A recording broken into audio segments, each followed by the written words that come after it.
First off, thank you for doing this. You're welcome. Very kind of you. Glad to do it. Not really. Not For you, I am. All right, this off season, how annoyed were you with the way things went a year ago? Was it even a restful off season for you? You know what, Jim? It was a really good, productive off season. We were able to get back as coaches, get back in the same room, get up on the whiteboards and draw plays and schemes and diagrams, which we weren't able to do a year ago. Obviously, the season was disappointing last year. With the COVID protocols, the injuries that we had, the opt-outs, and so many young players playing, it wasn't what we wanted. But I think we kind of knew that we were going to take a little bit of a step back because of the youth that were playing last year.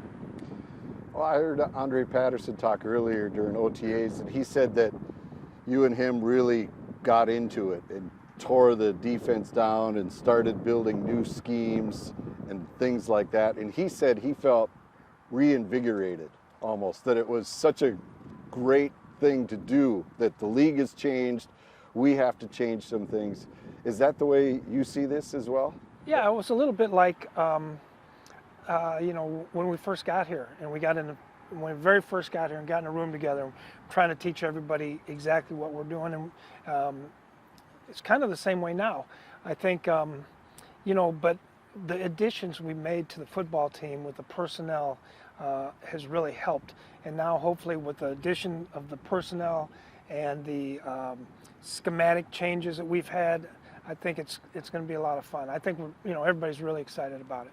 Will this defense look a lot different from what you did and what you guys drew up this winter? You'll see some similarities and some differences, but it's again, and hope we've got some packages in for certain guys, so hopefully they stay healthy. And we had some in a year ago, but you lose Hunter on day one, and you got Barr misses 15 weeks, and so on and so forth. So. I think we'll get back to looking a lot like our football team does. You mentioned it already in a couple of your answers, so I'm going to go down that road. The experience factor, getting guys in here that know what to do, how to play the game. How much is that critical to this team's success? And was that basically pretty laid out to you last year with what your defense had to do trying to make up for losses? Yeah, I think Jim, that we're good coaches, and I think maybe we made a mistake last year, that thinking all the guys we lost with Linville Joseph and Griff and all the other guys plus the injuries, I think we thought, well, we're just going to take whoever pops in here and we're going to make them really good football players, and unfortunately with the no OTAs, the no preseason games, we didn't really find out exactly where we were heading in that first week. So, but having these guys that are good football players, Breland and getting Patrick Peterson and Barr back, and Kendricks, who missed 5 games, and Hunter and Sheldon Richardson and Dalvin Tomlinson and Michael Pierce, who opted out. There's about 10 names that I just said that, weren't here. So our big thing now is find out what they can do, the guys that we don't know, find out what they can do, how can we use them the best, and then try to create some kind of a really good football team, a cohesive team.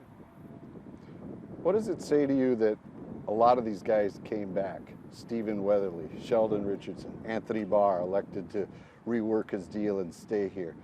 What does that say to you, that these guys went somewhere else in certain cases and wanted to come back and be coached by you? Yeah, Mackenzie Alexander was another one. Yep, exactly. And, I think what it says is they believe in what we're doing, number one. And number two, we treat them good. We're tough on them, but we treat them good. And they like the guys in the locker room. We have a really good, cohesive group in there. And, so I think that's important. And then, when you got guys like Patrick Peterson that wants to come here, and Breland that wants to come here, and Dede Westbrook who wants to come here. You know, I think word gets around, hey, you know, these guys can help you get better, and they can help you, and you're going to love it here. Yeah, it's pretty amazing. I mean, especially in this day and age when money seems to drive the ship, guys are taking less to be in your organization. Yeah, it's really, you know, partly about the organization, the Wilfs, how they treat people, and how we do things here, but it's partly about the players too. You know, the Harrison Smiths of the world, and you know, the guys on offense like Cookie and C.J. Ham and those guys. You know, Kirk. You know, everybody treats everybody really well here, and it's a good group. You look at the way the team is right now, and Anthony Barr, he was on my show a couple weeks ago. I'm sure you were watching. And I think I did see this. That he said he feels the Vikings can win the Super Bowl this year. Were you proud of him for saying that, or did you cringe? I think when we left OTAs, there was a really good feeling about the atmosphere here and the players that came back. And I'm not surprised that he said that, because I probably heard him say it before that, not on TV, of course. But I actually mentioned it to him in the team meeting the other day. I said, you know, you guys are going to talk about this. I said, Anthony Barr, where are you at? And he raised his hand. I said, I heard you said we're going to the Super Bowl. I said, no, it's easy to say those things, but we got to get to work. You know, we got to put a lot of days together. You know, we got to overcome a lot of adversity that happens throughout the course of the season. And but I'm glad that he's not afraid to say it. I'm glad that that's what he believes. And you know, hopefully that we can all do as well as we can to get to that spot. Do you sense a different feeling around here among the players? He said he can't put his finger on it, but he goes, it's just a different vibe. He said people aren't looking at numbers and stats. We've done that. He says now we seem to be in the mood to do something else. Yeah, I think, you know, when so got done with practice yesterday, and Okay. my daughter Corey, she texts me and says, how was practice? I said, really good. I said, I'm excited about this team. And she said, that is not like you. She said, usually you're grouchy by now after one day. So I am really excited about this football team. You know, the weapons we have offensively with Thielen and Irv Smith and Jefferson and Conklin and the running backs and C.J. Ham, Cook, Cousins. I think Dede Westbrook is going to add a big thing for us in the return game. You know, we've got some young offensive linemen that I think have a chance to be really good players. So let's go kick it off and let's see where we are. Speaking of Justin Jefferson, do you have to prepare him for what he's going to see this year? Because no one really had a book on just how great a talent he was last year. And so now defenses are always going to say, okay, that's somebody we got to pay extra attention to. Yeah. Do you have to prepare him for that? Yeah, we have to get him. Number one, you know, when you're trying to stop a great receiver, the defenses are going to roll the coverages to him. They're going to double cover him. You know, you have to be able to move him around in some situations where he's going to get to some single coverages. And then you've also got to work Thielen, and you got to work Irv Smith, and you know, and when they're taking two guys out to go over here to help on Justin, that's going to leave one less guy in there for Cook to run with against. So that's a good thing too. A lot of people say, you know, you're coaching for your job this year, that it's a big year for you.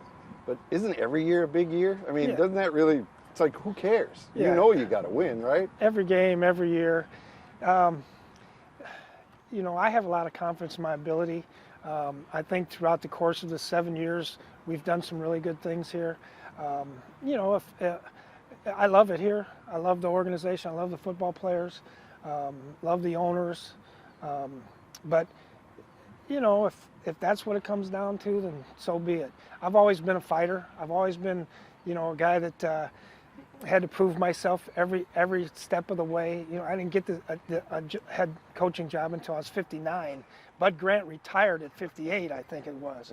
So, you know, that's just part of the business. And but I tell you one thing: those people that say that he needs to be out of here or whatever, I'm going to fight him all day long. That's just who I am. Everybody says, fans are so important, and sometimes it seems like lip service. Now playing a whole year without fans, do you have a different appreciation of really what they can bring to a Sunday? Oh yeah, it's just so much different. The crowd noise, the fans, in especially in U.S. Bank Stadium. The atmosphere and the energy that they help us bring with. We go in there the first game last year. There's no fans. There's no music playing. We're going out there, and I'm like, what is going on with this thing? And it was eerie. And so it's going to be so much better when we get all our fans in there, and the excitement, to get back to the excitement. And I think everybody wants to get back to some sense of normalcy anyway. Absolutely. And last thing for you, you're now a grandfather. Welcome to the club. Yeah, thank you. Yeah, I was fortunate enough to get there that later that day when she had the babies, but they're two cute little boys, and they say Nash, one's named Bodie and one's named Nash, and they say Nash is a lot like me. All he does is frown.